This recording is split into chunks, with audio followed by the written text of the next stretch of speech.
جن 75 ممالک پر recently visa بین لگایا گیا یو ایس کی طرف سے، کہا جاتا ہے یہ ان ممالک کی لسٹ ہے جن کے لوگ یو ایس آ کے یا تو ویلفیئر کے پروگرامز پر ڈیپینڈ کرتے ہیں یا پبلک جو بینیفٹس ہیں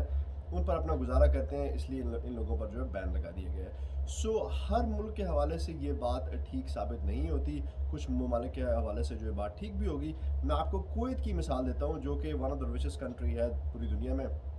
ان کی کرنسی جو ہے ون آف دا ہائیسٹ ہے، اس کے علاوہ ان کا per capita G D P جو ہے وہ بہت ہائی ہے، اس کے علاوہ ان کے جو پبلک ویلفیئر کے پروگرامز ہیں، ایک سوشل سیکیورٹی کا وہ نظام ہے،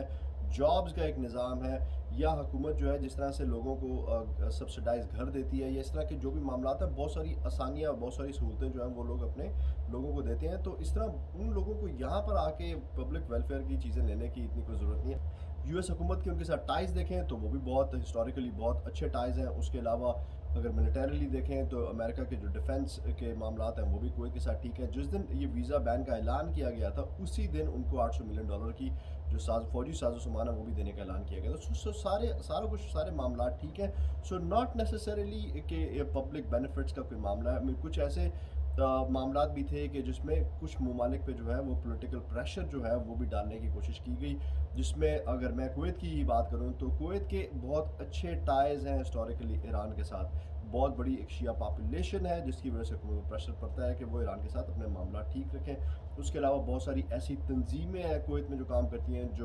جو لیبنان کو سپورٹ کرتی ہیں، جو ایران کو سپورٹ کرتی ہیں، اور کویت یہ بارہا کہہ چکا ہے کہ میں اسرائیل کو نہیں مانوں گا، یہ آف دا ٹیبل ہے۔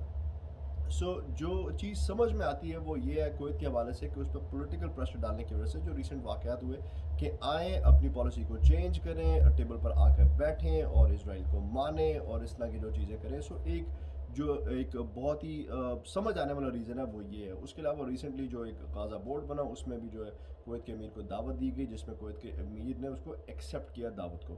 سو اگر آپ اسی طرح سے پاکستان کے بیک گراؤنڈ میں دیکھا جائے تو ناٹ نیسسریلی کہ ویلفیئر کا ایشو ہے، اس کو تو ایک بہانہ بنایا گیا ہے، لیکن پاکستان کے حوالے سے بھی بہت سارے ایسے معاملات ہیں جس پر امریکن جو گورنمنٹ ہے وہ پاکستان پر پریشر رکھنا چاہتی ہے۔ اس میں one of the reasons I can say کہ جو ریسنٹلی یہ غازہ والا بورڈ والا واقعہ ہوا، یا حماس کو جو ہے وہ ڈسارم کرنا یا حماس کو وہاں سے ہٹانا، یا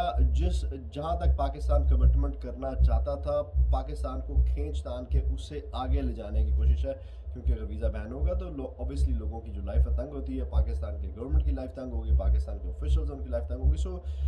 ایک پولیٹیکل پریشر جو ہے وہ بھی ڈالا جا رہا ہے۔ سو ناٹ نیسسریلی ویلفیئر کا ایشو ہے یہ، اس سے کہیں زیادہ کا ایشو ہے ویزا بین کرنا۔ Thank you very much.